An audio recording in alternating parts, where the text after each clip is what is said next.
Bonjour, bonjour, jour 58. C'est le jour où on parle de l'odorat. C'est un des sens très malmené, on va dire, parce que pour beaucoup de gens, pour beaucoup que dans notre culture, c'est un peu trop animal comme odeur. Pourtant, l'odeur peut nous évoquer toutes sortes de beaux souvenirs dès qu'on a, comme la Madeleine de Proust, une odeur pour nous replonger 20 ans en arrière chez sa grand-mère, ou des vacances, ou des choses pareilles.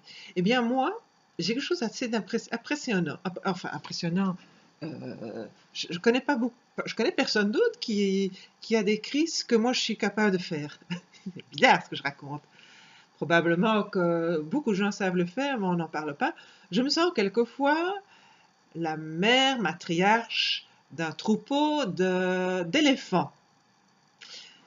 J'ai une mémoire de goût et d'odeur qui est liée avec le temps, je veux dire la temporalité. Par exemple, la première fois que je me suis réellement rendu compte de ça, j'avais déjà eu des petits indices à l'avance, c'est quand je suis partie en vacances en Thaïlande au mois d'octobre.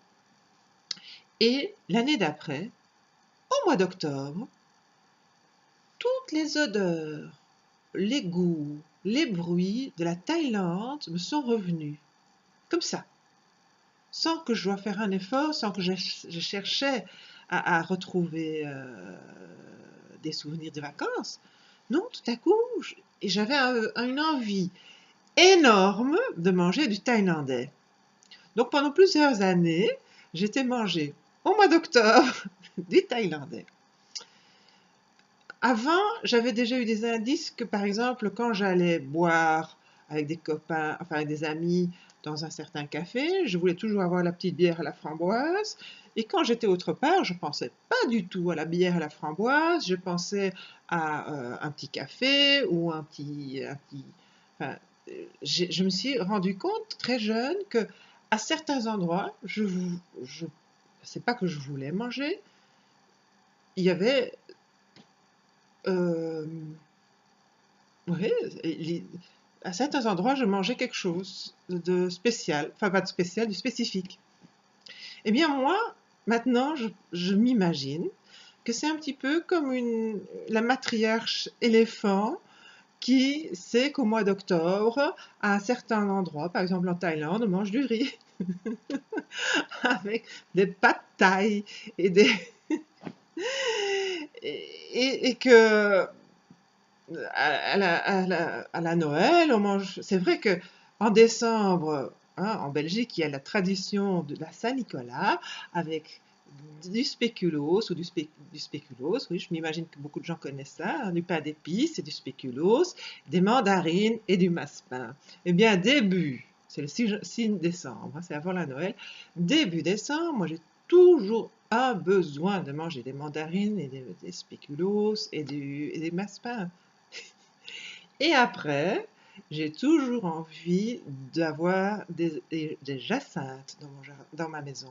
Maintenant, il y a des petites jacinthes qui fleurissent et ça me plonge dans le printemps. Donc j'ai une grande sensation de goût, d'odeur qui sont liées à la temporalité et même à un endroit.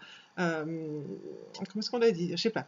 Donc moi je m'imagine que c'est quelque chose de très animal, vraiment. Si je sais très bien qu'au mois de décembre, il y a des petites baies où on peut trouver des petits buissons où on vend des petits spéculoos et que il y a les fraises au mois de mai. Hein. Alors au mois de mai, c'est euh, oui. Bon, je crois. J'ai encore jamais entendu parler de ça, mais ça me fait penser à ce qu'on voit dans les documentaires à propos des éléphants qui connaissent le dernier point d'eau en cas de sécheresse. Eh bien, c'est moi aussi. J'ai ça aussi.